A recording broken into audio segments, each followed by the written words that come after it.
The school called. Your daughter hasn't been picked up. It's been 3 hours. I froze. Those words didn't make sense. Not to me, not to my life, not to my reality. Because here's the secret nobody tells you about betrayal. It doesn't always announce itself with fire and fury. Sometimes it whispers through a phone line on an ordinary Wednesday, disguised as a simple mistake, until you realize it's not a mistake at all. I'm Alicia Bennett, 29, a landscape designer in Seattle, and I thought I knew my life. Every corner, every detail, every truth. But that call exposed a lie so shocking, so meticulously crafted, that when I finally saw her face, I couldn't believe what was staring back at me. She had my eyes, my scar, my DNA. And the worst part? I'd never been pregnant. Not once. Not ever. What happened next didn't just change my life. It revealed a truth so twisted, it made me question every single choice I'd ever made, every person I'd ever trusted, and every signature I'd ever signed. Then I realized someone had stolen my future, and I was about to take it back. My name's Alicia Bennett. I'm 29, a landscape designer in Seattle, and I thought Wednesday was going to be ordinary. I was sketching a rooftop garden proposal when my phone buzzed, 4:47 p.m., and the voice on the other end made my pencil freeze mid-stroke. Ms. Bennett, this is Riverside Elementary. Your daughter hasn't been picked up. It's been over 3 hours. I laughed, nervous, confused, because that's what you do when someone tells you something impossible.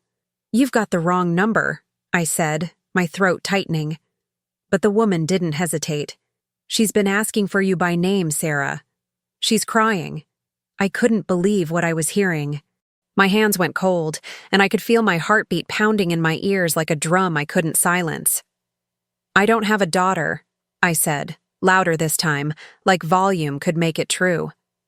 The rain started tapping against my window, each drop a tiny accusation. She insisted, polite but firm, that my name, my number, my address were all on file, that this child, this little girl, knew things only a mother would know. Betrayal isn't always loud. Sometimes it's a whisper on a Wednesday afternoon, wrapped in the voice of a school secretary who thinks you're a liar. I grabbed my keys, my coat still half on, and I didn't even lock the door behind me. The drive felt like falling, streetlights blurred, my mind racing faster than my car. Revenge wasn't on my mind yet. I just needed to prove them wrong, to show up and shatter this sick mistake so I could go back to my life. But something twisted in my gut, something that whispered this wasn't random. This wasn't a clerical error. This was architecture. The windshield wipers beat a rhythm that sounded like a countdown. I was 20 minutes from a truth I didn't want, and I couldn't turn back.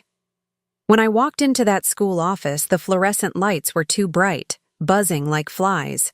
And then I saw her. A little girl, maybe 7 years old, sitting on a plastic chair with her knees pulled to her chest, eyes red from crying. She looked up, and I stopped breathing. She had my face, my exact face, the same dark curls that never stay put, the same freckle near her left eyebrow. And then she smiled, nervous and small, and I saw it. The scar on her upper lip. The one I got falling off a bike when I was 7. Shocking doesn't cover it. It was like looking into a mirror that had been stolen from my past. "Mommy?" she whispered, and the word hit me like a fist to the chest. The principal stood up, clipboard in hand, her expression a mix of relief and judgment. "Thank goodness you're here, Ms. Bennett. We were about to call child services." I wanted to scream. I wanted to run. But this child, this impossible, beautiful child, was looking at me like I was her whole world, and the floor beneath me felt like it was crumbling. Family drama, they call it. But this wasn't drama. This was something darker, something planned. And I was standing in the center of a trap I didn't even know had been set. The principal slid a file across the desk. Enrollment forms, emergency contacts, immunization records. My name, my signature, my address, my phone number. Every detail perfect, like someone had been studying me, copying me, becoming me. The documents looked so legitimate, it was clear this wasn't amateur work. Someone had help, professional help, the kind you pay for in cash. I felt humiliated, cornered, like I'd walked into a courtroom where I was already guilty. "This is impossible," I said, but my voice cracked. The principal's eyes softened with pity. And that's when I knew, fighting here, now, would only make it worse. So I did the only thing I could. I took the little girl's hand. It was warm, small, real. And I walked out of that building with a child who called me mommy and a burning question that wouldn't let me go. Who did this to me? We drove in silence, and I kept glancing at her in the rearview mirror. She was clutching a stuffed rabbit, staring out the window like this was the most normal thing in the world. My mind was screaming, "This is insane, this is a nightmare." But my mouth stayed shut because what do you even say? "What's your name, sweetheart?" I finally asked, my voice gentler than I felt. "Emma," she said, so quietly I almost missed it. Emma. A name I'd never chosen, never whispered, never dreamed. And yet here she was, sitting in my back seat, looking like she'd been ripped straight out of my DNA and dropped into my life without permission. When we got to my apartment, she walked in like she'd been there before, curious but not surprised. She touched the succulents on my shelf, ran her fingers along the spines of my books, and I realized I was watching a ghost haunt my own space. "Are you hungry?" I asked, because that's what mothers do, right? She nodded, and I made her a peanut butter sandwich with shaking hands. Karma, people say, comes for everyone. But I hadn't done anything. I was the one being punished, the one whose life had been backstabbed by forces I couldn't see yet. And this little girl, innocent, sweet, was the proof. After she ate, I sat her down on the couch and tried to keep my voice steady. "Emma, honey, who's your daddy?" Her eyes lit up and she said the name like it was magic. "Daniel. Daniel Carver." The room tilted. My chest tightened so hard I thought I might pass out. Daniel Carver, my ex-fiancé. The man I'd loved so deeply it hurt. The man who'd vanished 4 years ago without explanation, without closure, without a single word. He'd left me humiliated, shamed in front of friends and family who'd already bought gifts for a wedding that never happened. And now his name was in my living room, spoken by a child who had my face. I wanted to scream. I wanted to cry. I wanted to grab Emma and shake the truth out of the universe. But instead I smiled, tight, fake, and said, "That's nice, sweetie." She yawned and I set her up in my guest room, tucking her in like I'd done it 1,000 times before. She fell asleep fast, one hand still holding that rabbit. I stood in the doorway, watching her breathe, and the betrayal hit me in waves. Daniel had done this. Somehow, some way, he'd taken pieces of me and built this child without my knowledge, without my consent. Vengeance wasn't just a want anymore. It was oxygen. I closed the door softly and went straight to my desk. If I was going to survive this, I needed proof, not emotions, not theories, but cold, hard evidence. I pulled out old calendars, bank statements, work travel logs. I traced back every month, every week, looking for gaps where a pregnancy could have hidden. But there was nothing. I'd been on site in Vancouver for 3 months 2 years ago. I'd run a half marathon 18 months back. I'd never missed a period, never felt morning sickness, never had a single symptom. My life was documented, archived, accounted for, and nowhere in it was there room for a child. Yet Emma existed, and that meant someone had rewritten my story without asking. Then I found it, a charge on my insurance statement from a hospital in Tacoma, dated exactly 6 years ago, labeled maternity services. I'd been in San Francisco that entire month for a conference. My hands went numb.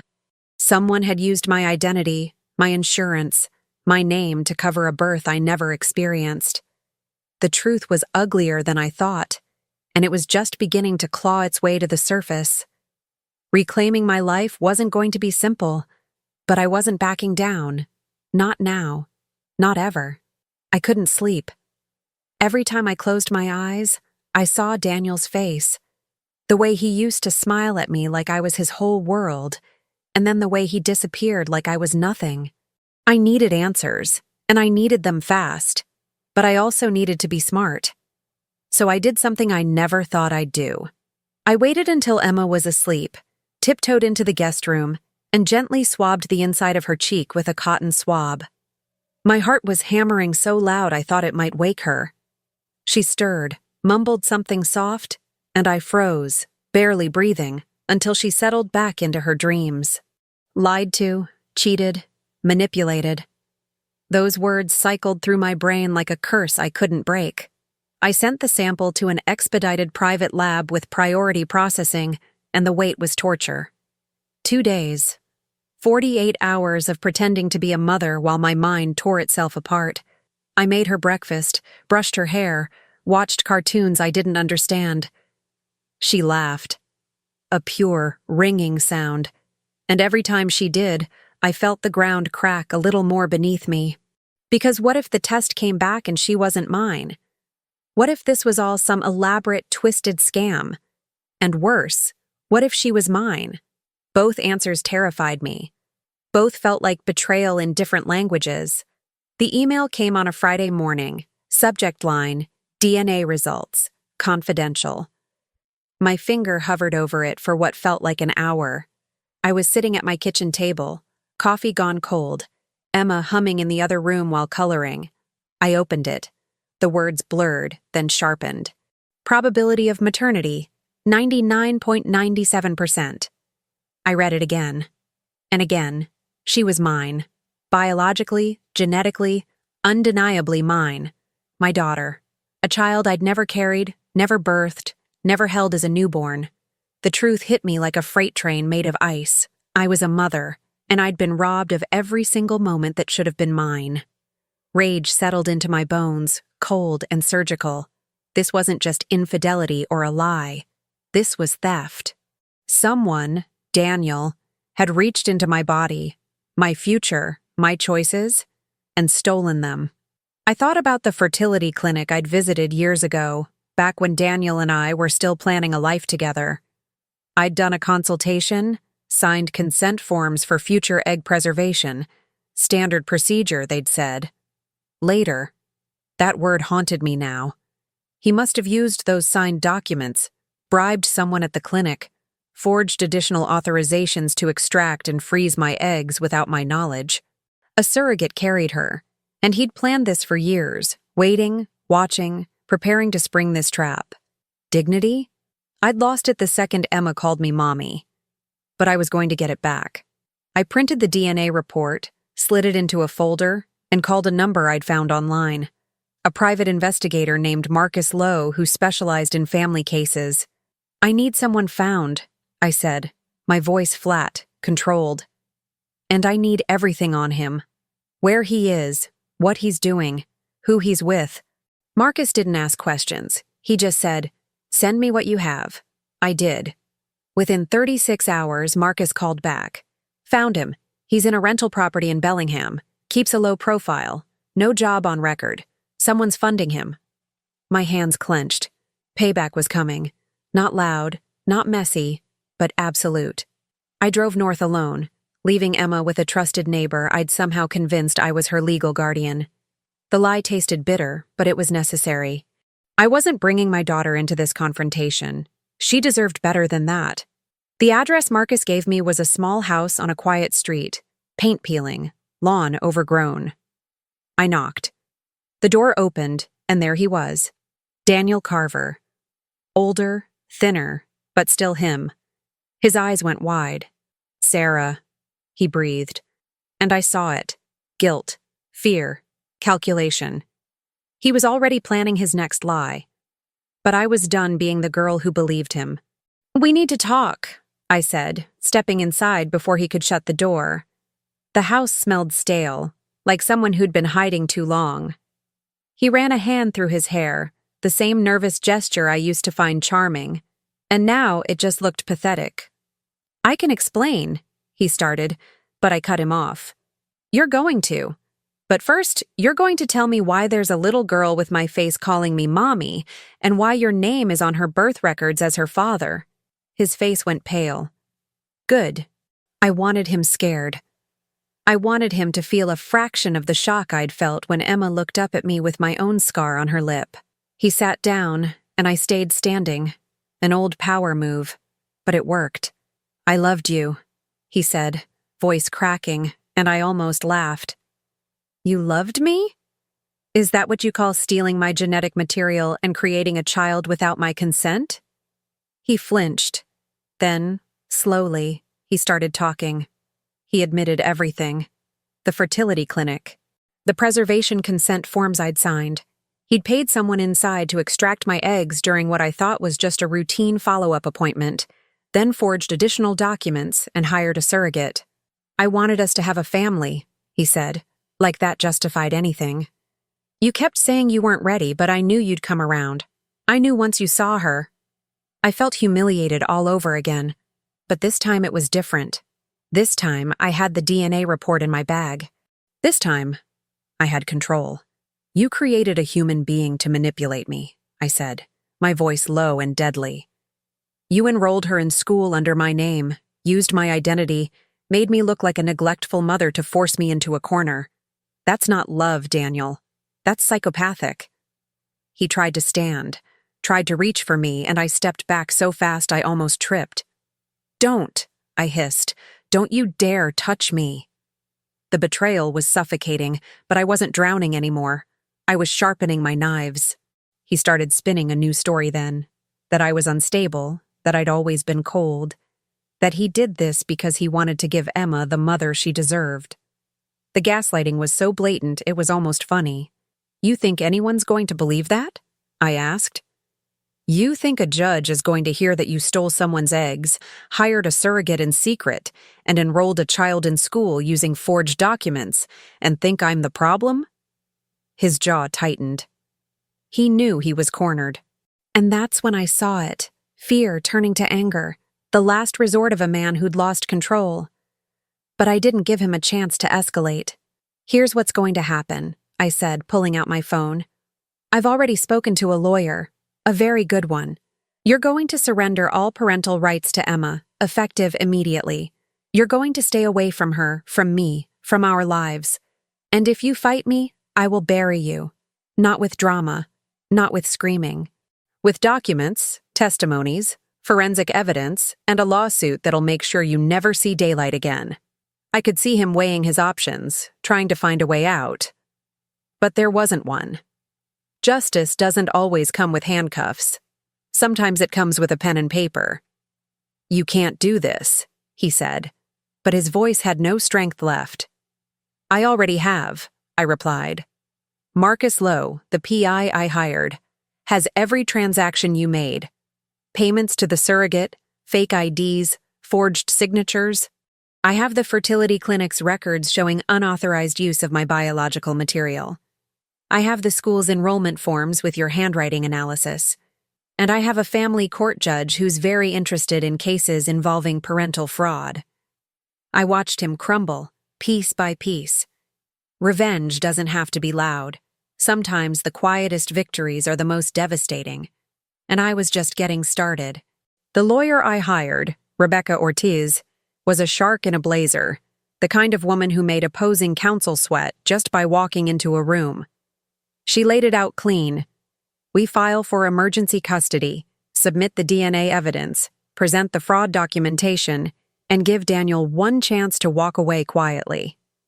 If he refuses," she said, tapping her pen on the table, "we go full criminal, identity theft, fraud, potential kidnapping charges depending on how the prosecutor wants to frame it."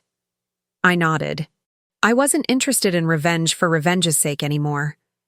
I wanted Emma safe, legal, and mine. Everything else was just noise. Daniel tried to stall at first, hiring some bargain attorney who clearly didn't understand what he was up against.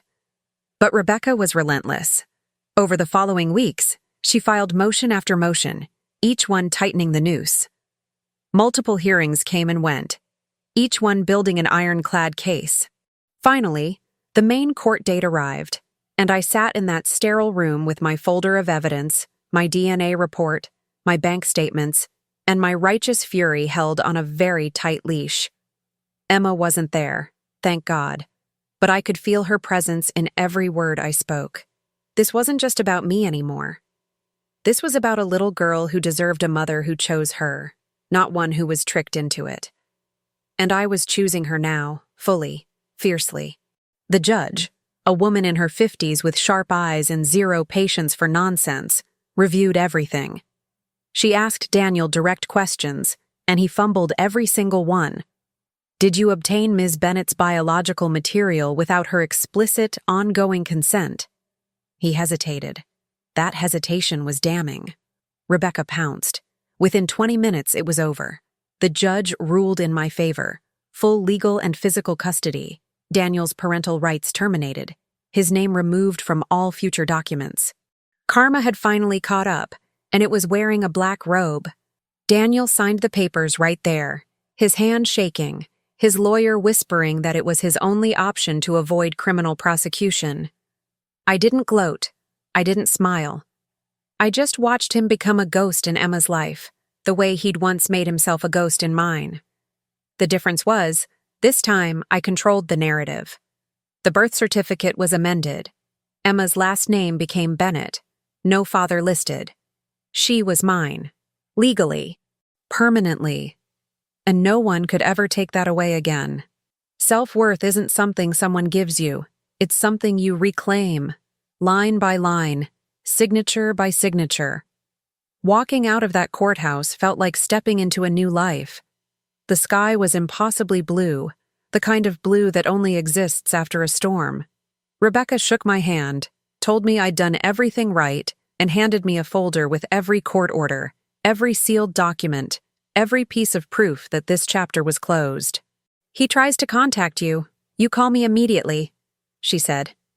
I nodded, but I already knew. Daniel was done. He'd gambled everything on a twisted fantasy, and he'd lost. Not to chaos, not to emotion, to cold, calculated, undeniable truth. And that was the sweetest justice of all. Months passed, and life became something I didn't recognize. But in the best way. My apartment, once sterile and silent, filled with noise. Emma's drawings covered the fridge. Her toys cluttered the living room. Her laughter bounced off the walls at random hours. I learned to braid hair, to read bedtime stories, to answer questions like, why is the sky blue? With patience I didn't know I had. Some days were hard, explaining why she didn't have a daddy, navigating school forms, managing tantrums. But most days were beautiful in a way I'd never expected. I told her the truth, age-appropriate and gentle, that she was loved, that she was wanted, and that her story was uniquely hers. Daniel tried to come back once.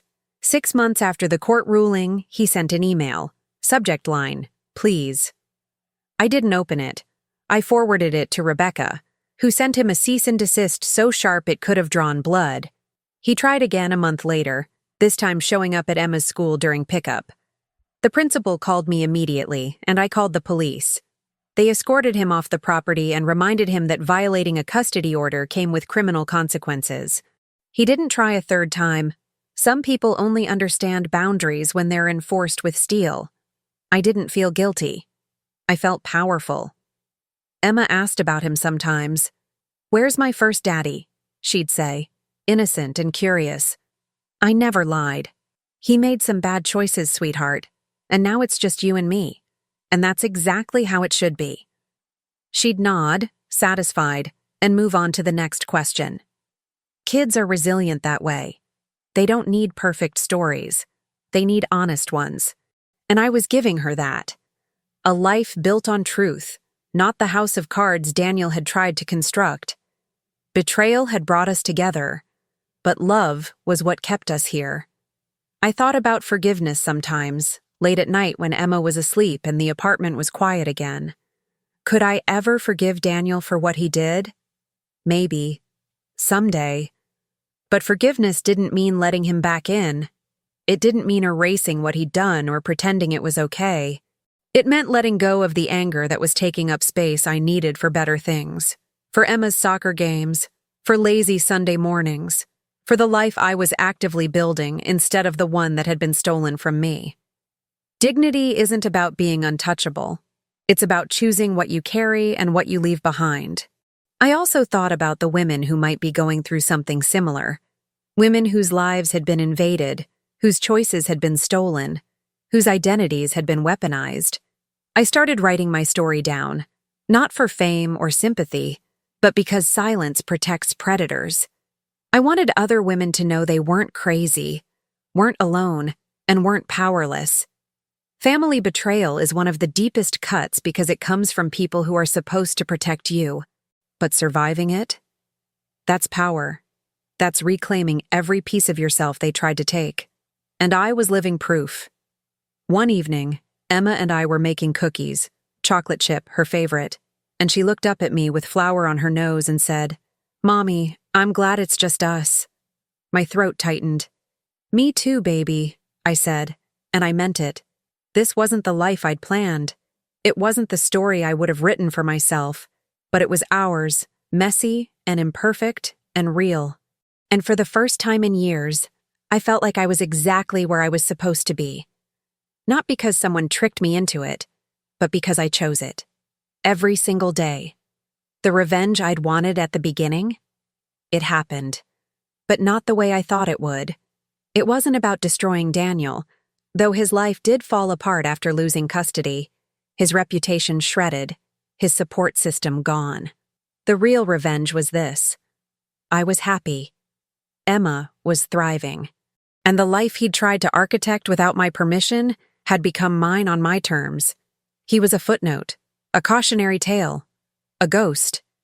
And I was free.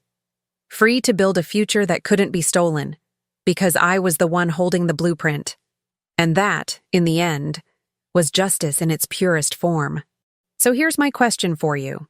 If someone stole your identity, your biology, your entire future, and handed you a child you never chose, what would you do? Would you walk away? Would you fight? Would you find a way to turn betrayal into something that looks like love? Drop your thoughts in the comments below, because I need to know. Have you ever felt backstabbed by the people you trusted most?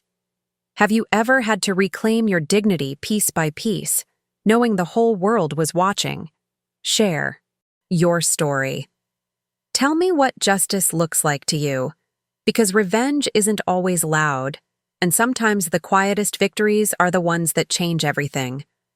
And if this story made you feel something, anger, hope, shock, maybe even a little bit of recognition, then do me a favor, subscribe to this channel and hit that notification bell, because I'm not done. There are more truths to uncover, more stories of women who refuse to stay silent, more moments of karma catching up when you least expect it. This isn't just content, this is a mirror. And sometimes, the most powerful thing you can do is look into it and see yourself staring back, stronger, sharper, and ready to take control. I'll see you in the next one. Don't miss it.